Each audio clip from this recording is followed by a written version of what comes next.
Over 25,600 foster youth spend more than 5 years in foster care. And it doesn't cost to foster or adopt. Imagine you were in a children's place. Wouldn't you want someone to love you? It's not as hard as everyone believes it is. And we all need to do our part to provide help. I was told that I would never have children, but I now have an almost 2-year-old biological little boy, and it's the best miracle in the world.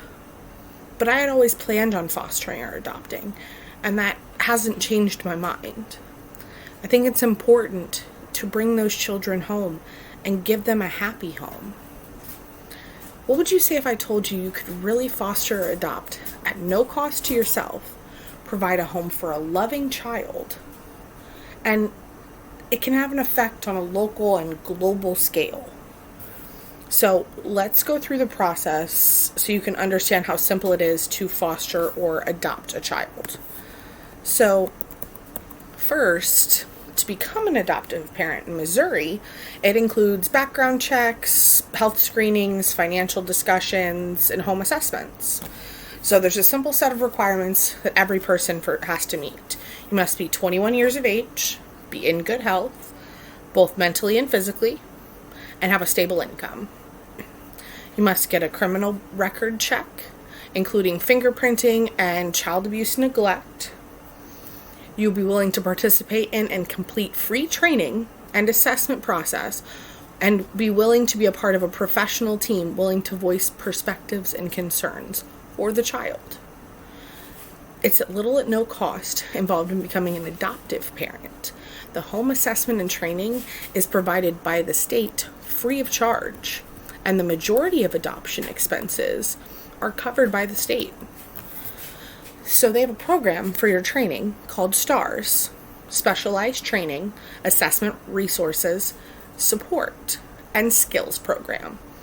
It's a training sessions offered to give adopters to ask questions, build relationships with other parents, and determine if it's truly the right choice for them. It consists of at least 4 visits to your home by a resource development worker.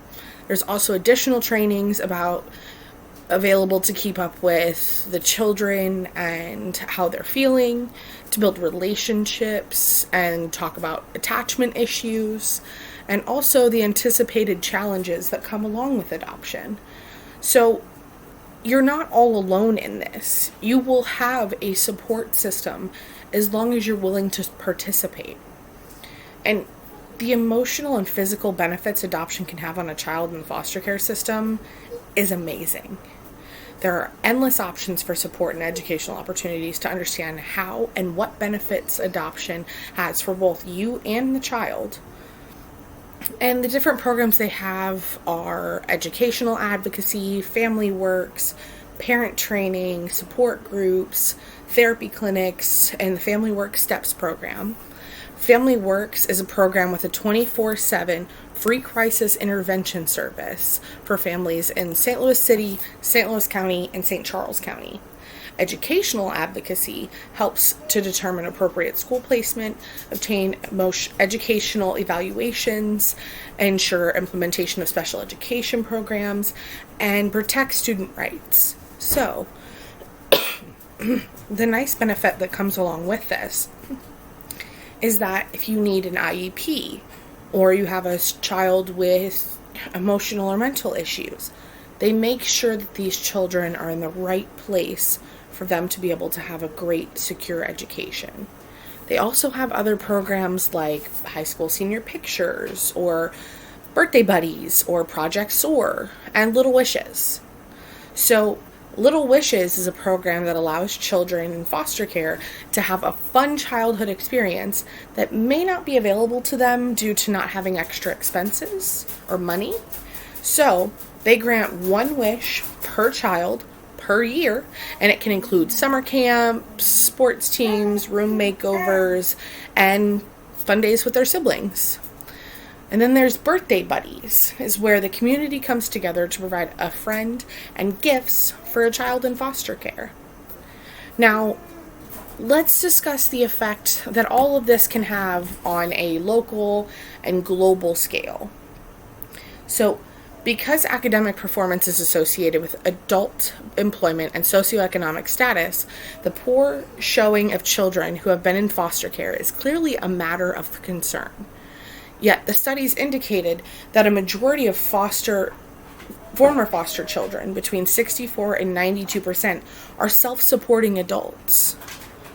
And this shows the effectiveness on not even needing to adopt, but just giving these children a stable home until they can become stable, independent adults. Their employment tends to be steady but precarious. About 25% of former foster care children receive public assistance at some point as adults. Those discharged from foster family homes do better than those from group settings, but adoptees do better than the foster children. There's a major effect over the lifetime of the children who age out and never find a stable foster care home. It's not only can it affect the child, but the surrounding community for years to come. A 2013 study by Jim Casey Youth Opportunities Initiative showed that on average, for every young person who ages out of foster care, taxpayers and communities pay $300,000 in social costs like public assistance, incarceration, and lost wages to a community over that person's lifetime. If you do the math and you can conservatively estimate, this problem incurs almost $8 billion in social cost to the United States every year. If more families, churches, corporations, nonprofits, and governments were helping in easing the aging out process and giving these children the change to spread their wings and fly, it would make a world of difference. I now hope that you understand the importance of becoming a support member in the adoption and foster care system. Even if you don't adopt or foster, be a support system for these children.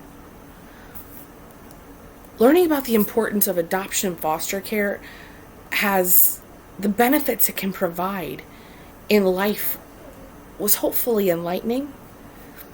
Let's all step together and begin the process to help a child in need with all the available resources and the effect it can have on our lives locally and globally. After everything you've learned today, I hope you reach out to your local communities to see if you can help a child in need.